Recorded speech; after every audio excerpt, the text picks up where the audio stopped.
To anybody who likes exploring abandoned or run-down places, what was the scariest thing that has ever happened to you on your adventures? This was when I was a kid, maybe 12 or 13, back when me and my 4 cousins were little hellions. They lived out on a ranch, and we would ride four-wheelers to a bunch of abandoned buildings in the country all the time.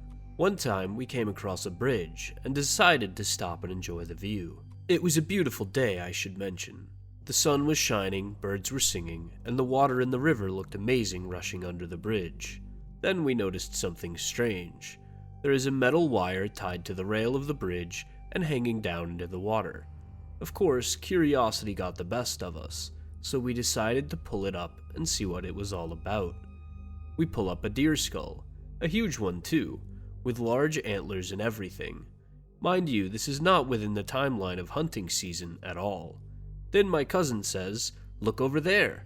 We see what looks like an axe stuck in the middle of a tree stump down by the river. We walk to the end of the bridge and hike our way down to the river, and lo and behold, this is not just an axe. It was actually a deer's leg that had been chopped off and stuck into the dead center of the tree stump, pointing straight up at the sky. We rushed back to the top of the bridge and decided there was no way a deer died by itself and put its leg in a tree stump and tied its skull to a metal wire. We come to the realization that someone is hunting out of season. Suddenly, as 2 of my cousins are discussing whether to take the head with them or not, we see some hillbilly-looking men step out onto the porch of a house on the hill. They are holding rifles. They see that we've pulled up the wire with the deer skull and start running down the hill toward us. We never rode our four-wheelers so fast. We booked it out of there. We made it back to the ranch and told our parents about it. There used to be this abandoned asylum in the woods by the park near the house where I grew up. The main building above ground had been torn down, but the basement was still there, and you could enter it through a small window that was just big enough to crawl through. The furniture and some medical stuff was all still down there. I was too afraid to go through the window, but my friend wasn't. He was down there for about 5 minutes before he screamed and jumped back out of the window. He said something was chasing him. We could hear it down there scurrying around, but none of us wanted to get close enough to the window to look with the flashlight. A few years later, a woman got attacked near there by a gaze of aggressive raccoons. About 10 years ago, I was exploring an old rundown hotel in my city with some friends at about 3 a.m. The property owners were having serious troubles with squatters, so they had put razor wire everywhere. I was wearing thin jeans because I was 18 years old and stupid. I tripped on some steps and thought some of the razor wire had caught on my jeans. We keep going and get inside. Soon I realize my leg is wet, and I don't just mean wet. It is soaked from the knee down. It's dark as hell, so my buddy shines his flashlight on my leg, and turns out it's blood. I have to drop my pants in front of everyone to see where it's coming from. Right above my knee is this little cut, squirting blood. We all start cursing. One of the girls pukes and has to turn away. Fortunately, my buddy, incidentally the one with the flashlight, takes off his belt and sweatshirt and makes a pressure pack for it, and gets me to lay down with my leg above my head for a bit. After a while, we decide we have to hike out of there, and quick, before security comes back for their rounds. So we tighten the belt and hike out of there. I had to take my pants all the way off, because I didn't want to rip them over the sweatshirt. So here I am walking out of this hotel and into the subsequent neighborhood to where our car was parked, in my boxer briefs, holding my leg, soaked in blood from the knee down. Ended up going okay. Sewed it up at home with help from the dude with the flashlight. He was a nifty friend to have around. This was a few years ago, but there was an abandoned cookie factory in my city. We found out if we walked down some train tracks, you could get in through an unlocked side door. So me and 2 other friends went exploring. We entered the basement and wandered through. It was obvious people had been there before by the shitty "Hail Satan" graffiti tags all over.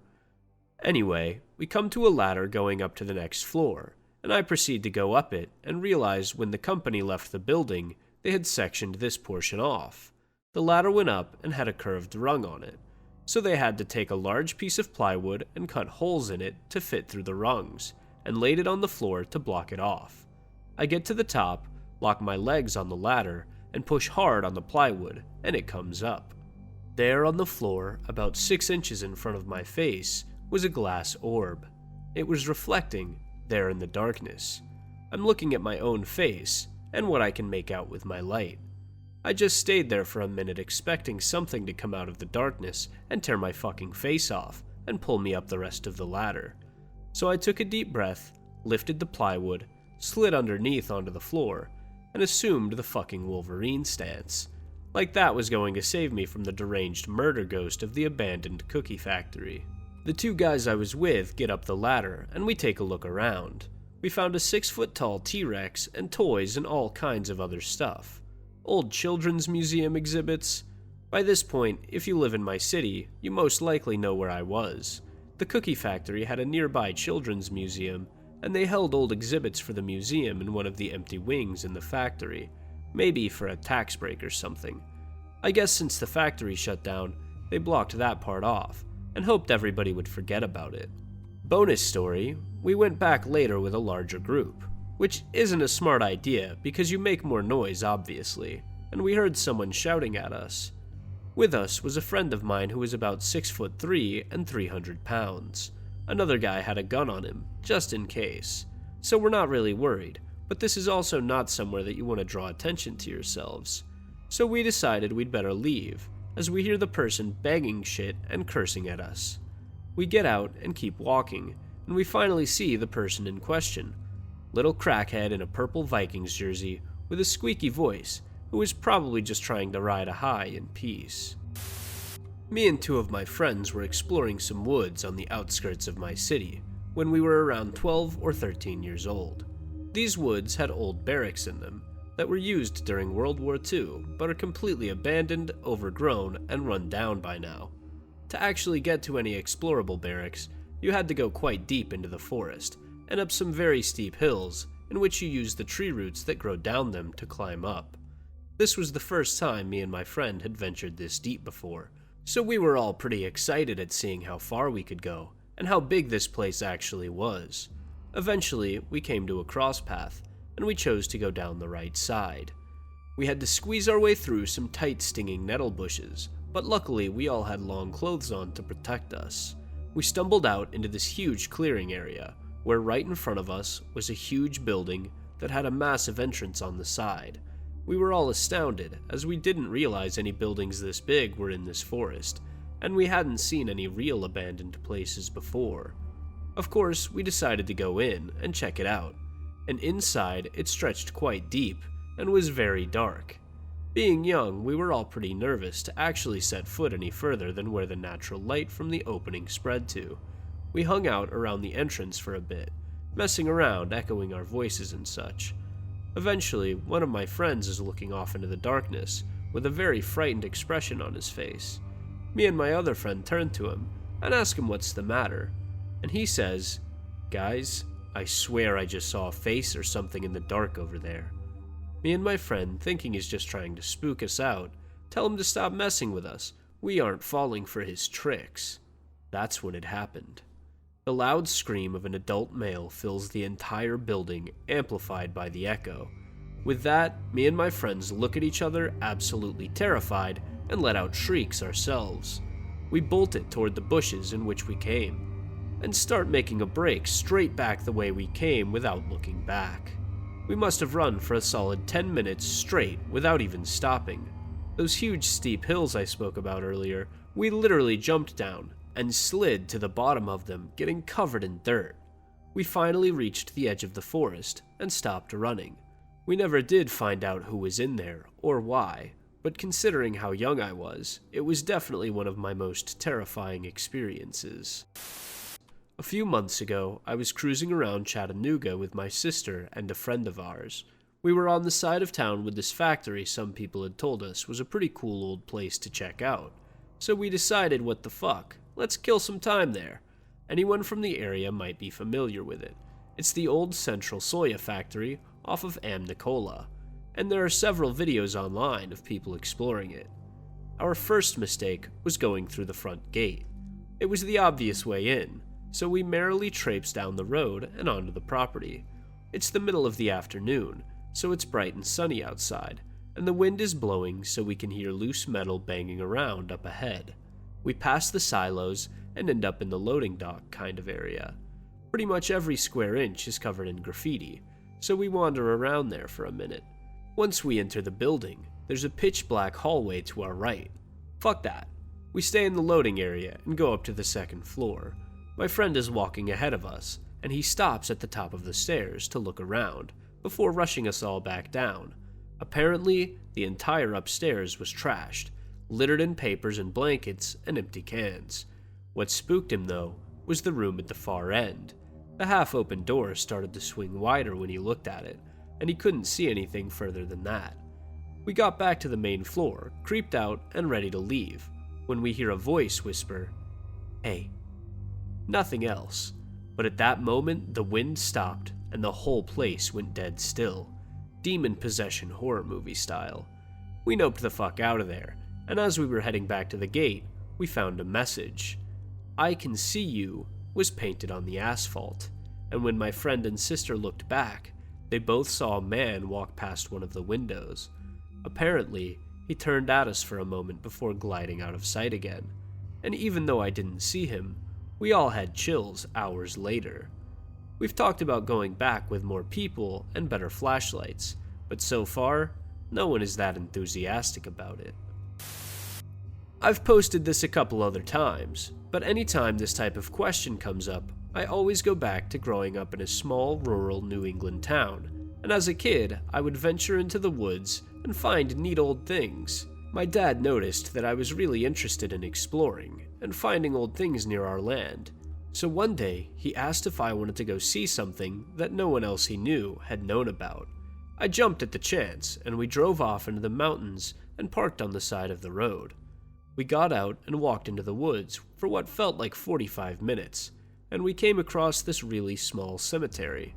There had to be 10 or so headstones, and you couldn't really make anything out on them, but a couple of them read something like 1802 to 1803 and 1803 to 1805.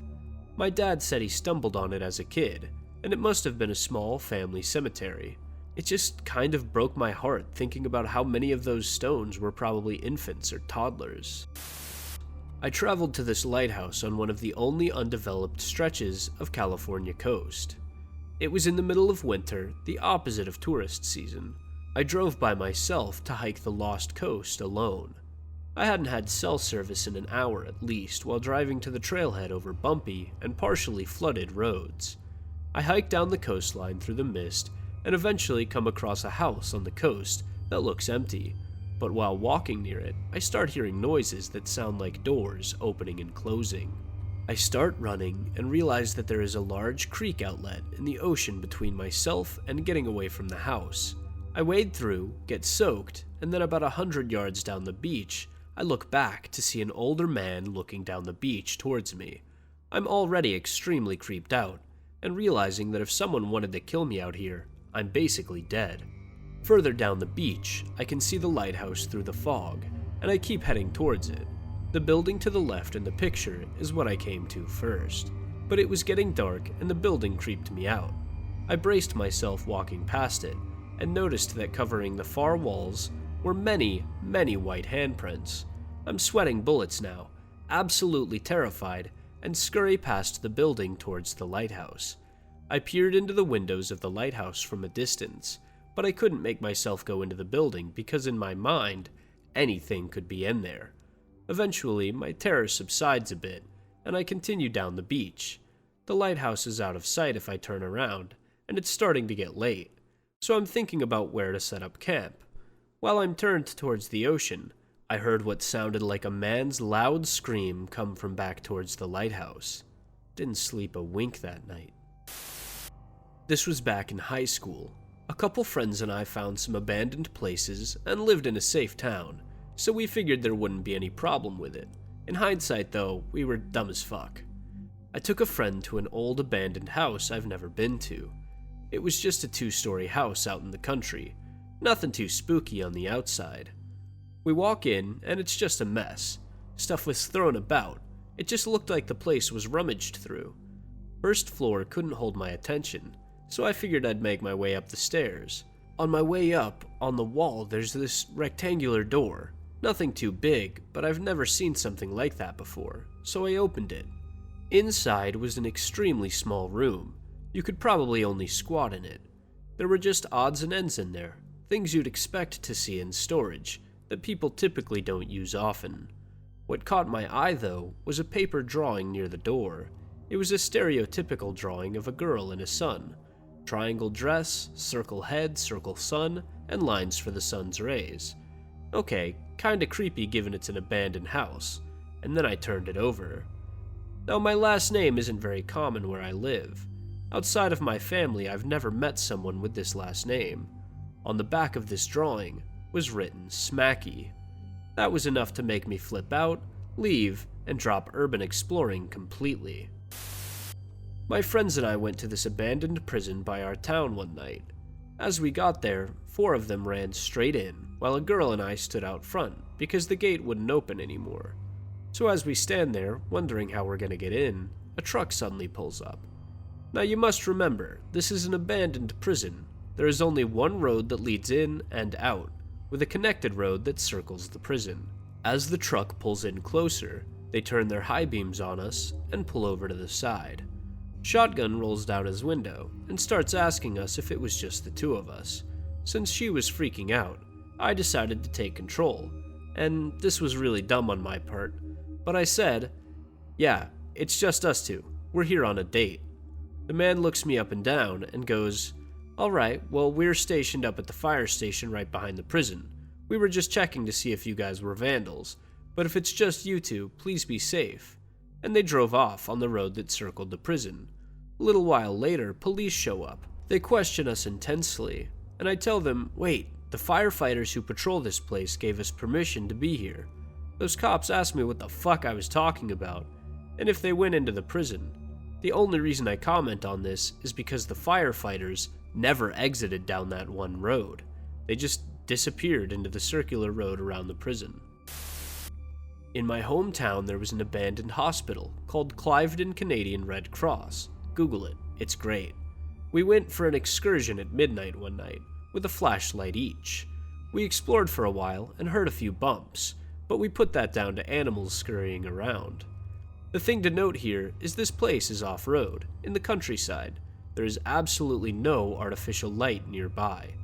Without torches on, you cannot see anything, not even the hand in front of your face.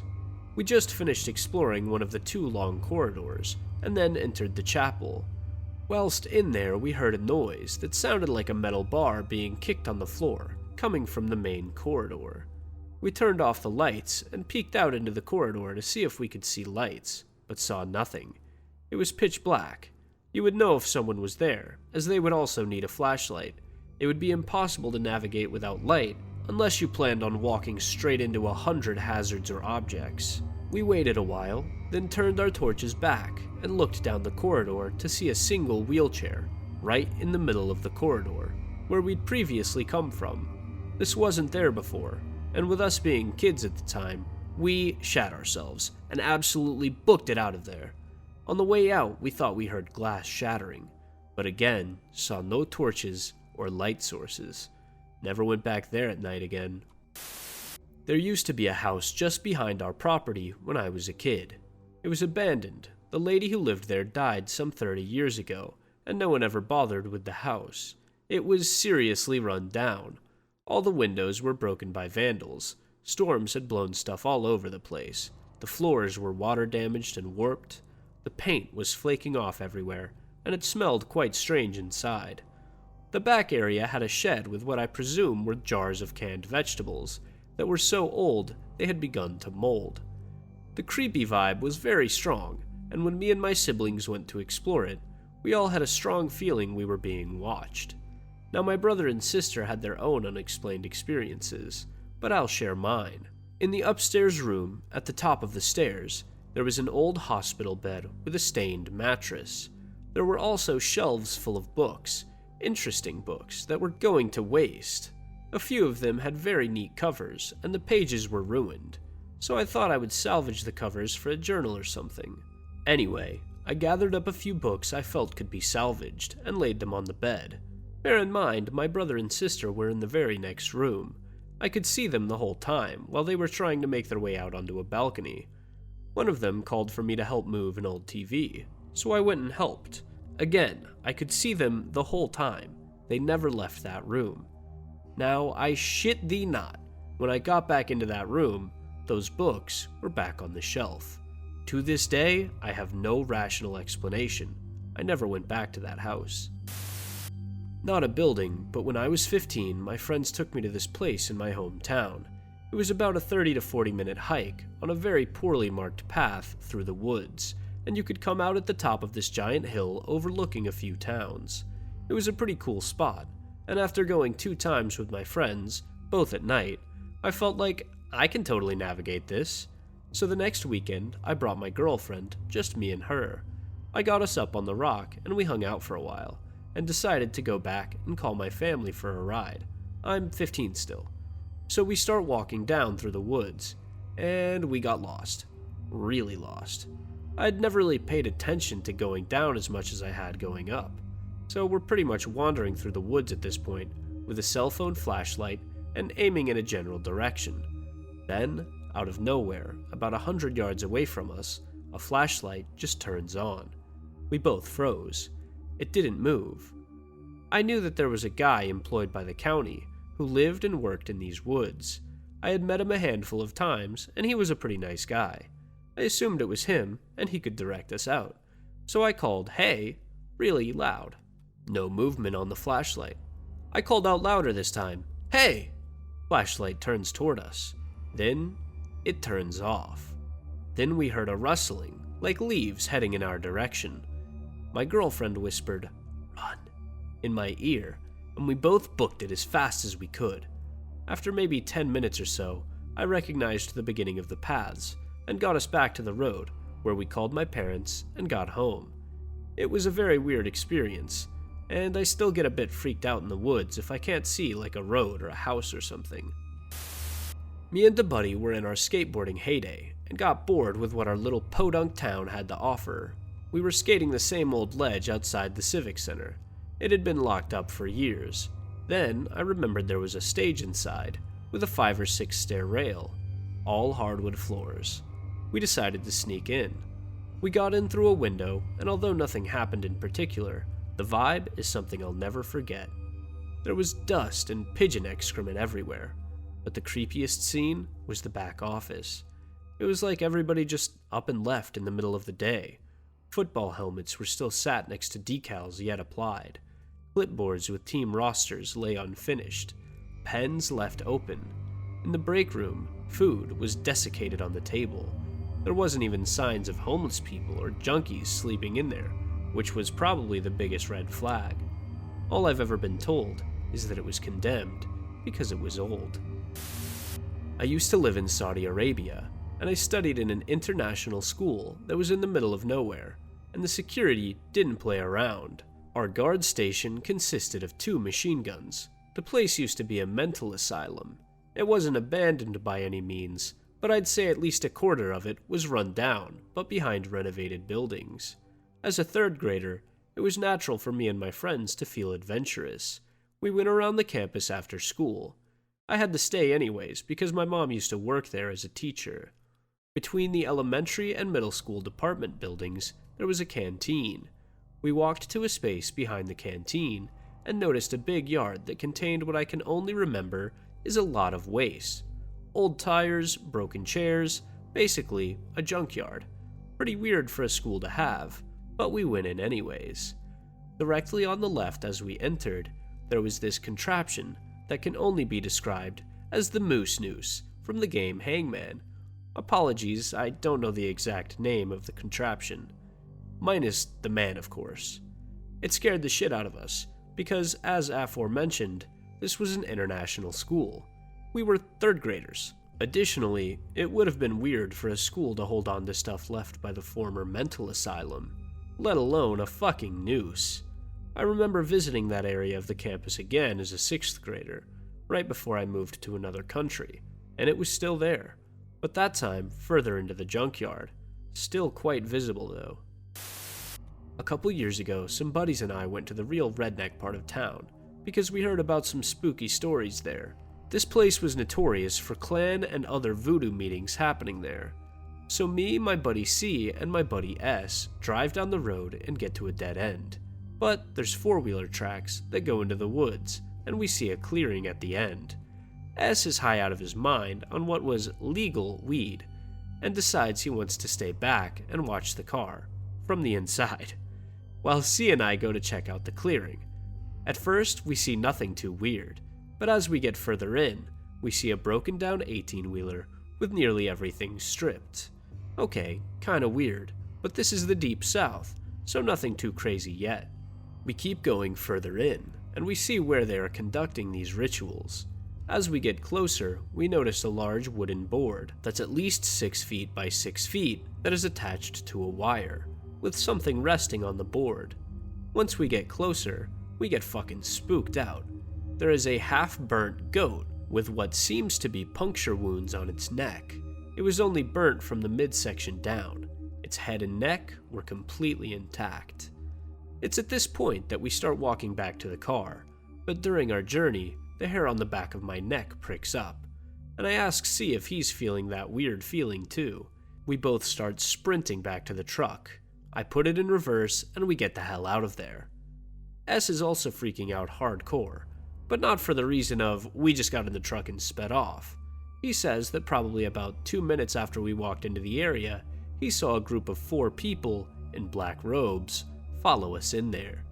But that's not where this story ends, because we were not the smartest teenagers out there. That night was a blood moon, and we thought it would be a great idea to go back out there that same night and check it out, to see if they were doing anything. As we start driving up to the spot again, everything is different. The place is way more eerie, and the sky is lighting up like a fire.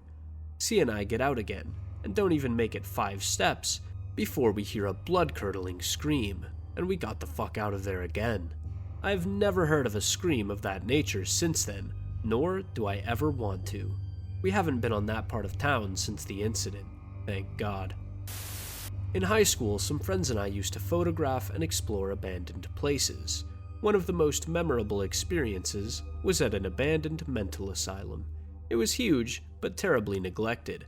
It was a little tricky to get into, but we spent a few hours exploring. It was starting to get dark out when we were walking around in one of the wings of the building.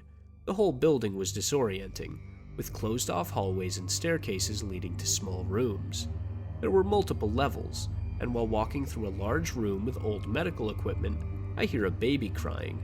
It was clear as day, and undoubtedly a baby, coming right from the floor beneath me. I called out for the others, and they could hear it as well. We immediately went downstairs to check out the room underneath, but found an empty room and no crying. We spent a few minutes arguing and debating what the sound could have been. We were all still a little spooked by it, but hesitantly kept looking around. About 20 minutes later, we were heading up into the attic room, but stopped because we heard something get knocked over. We all paused and stood silently, waiting for any other sound or hint of movement. The space was impossibly dark, and none of us dared to shine a light towards the source of the sound. After what felt like minutes of waiting, the silence was interrupted by what I can only describe as an old-fashioned music box beginning to play. It was coming from deeper in the attic. It grew slightly louder. I could start to understand the melody. The whole experience was something straight out of a horror film. Realizing that we were all hearing it, we unanimously decided to get the hell out of there. Back at school, we shared the story, and most people thought we were making it up, or that someone was walking their baby nearby, and that the music was from an ice cream truck, etc. The asylum was knocked down a few years ago. I don't know if someone else was there with us, or if all 4 of us were imagining stuff. I just know that we all heard the same thing, and even years later, I still feel like it's the scariest and most unexplainable thing I've ever experienced.